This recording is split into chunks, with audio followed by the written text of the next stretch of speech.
생애 빛 5분 산책에 오신 것을 환영합니다.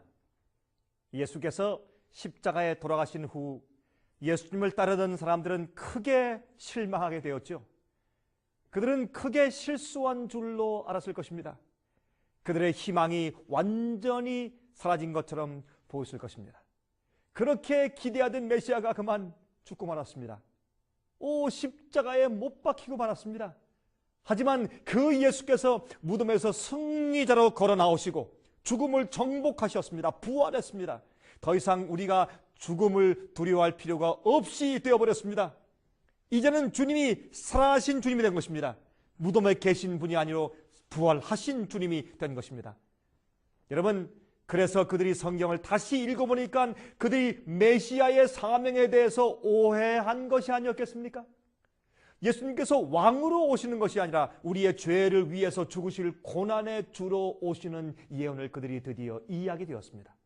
그들을 실망시켰던 십자가가 이제는 그들의 마음에 고동치는 희망의 상징이 되었습니다. 이제 그들에게 사명이 생긴 것입니다. 인류에게 복된 소식을 전하는 사명이 생긴 것입니다.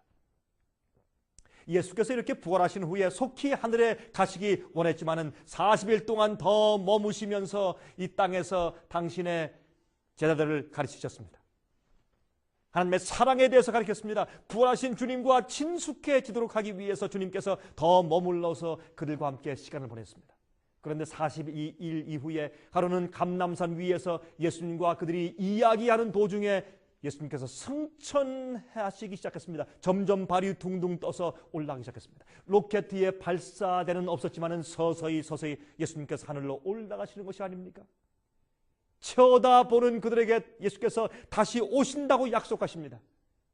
내가 세상 끝날까지 너희와 함께 하겠다고 약속하셨습니다. 그래서 그들은 얼굴에 기쁨과 희망을 가지고 예루살렘으로 돌아왔습니다. 십자가 이후에 절망감이 감돌았던 그들에게 환희의 기색들이 찼습니다. 그것을 보고 사람들은 놀랐을 것입니다.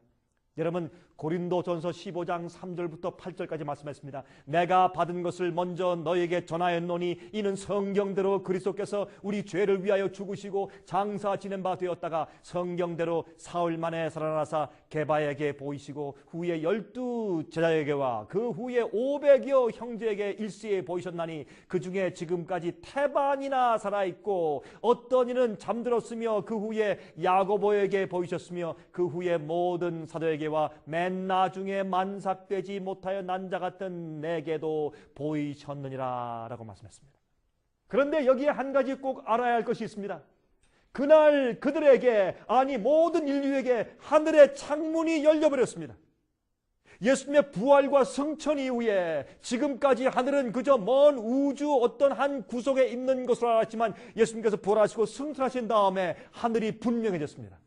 하나님이 어디 계신지 분명해졌습니다. 예수님이 지금 어디 가서 무엇을 하는지 분명해진 것입니다. 천사들만 사는 어떤 신비스럽고 까마득하게 먼 어떤 추상적인 장소로 하늘이 보였지만 그러나 이제는 다르게 되었습니다. 이제 하늘은 그들의 주님 예수께서 가신 곳이 되었습니다. 다시 오셔서 믿는 자들을 데리고 가실 곳이 되었습니다. 인류의 참된 본향이 되었습니다. 하늘이 훨씬 더 가까워진 것입니다. 하늘의 창문이 열린 것입니다. 이전에 기도하라고 가르치셨을 때 그러나 기도가 그들에게 실제적으로 느껴지지 않았습니다. 막막했습니다. 하지만 이제는 달라졌습니다.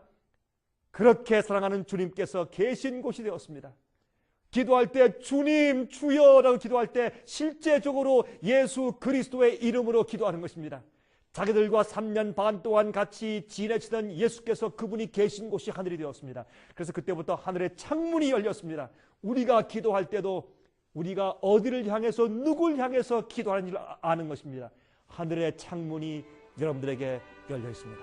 여러분들이시여 기도하십시오. 실감 있게 기도하십시오. 기도는 우리의 호흡입니다. 제가 다음 시간 다시 뵙겠습니다. 안녕히 계십시오.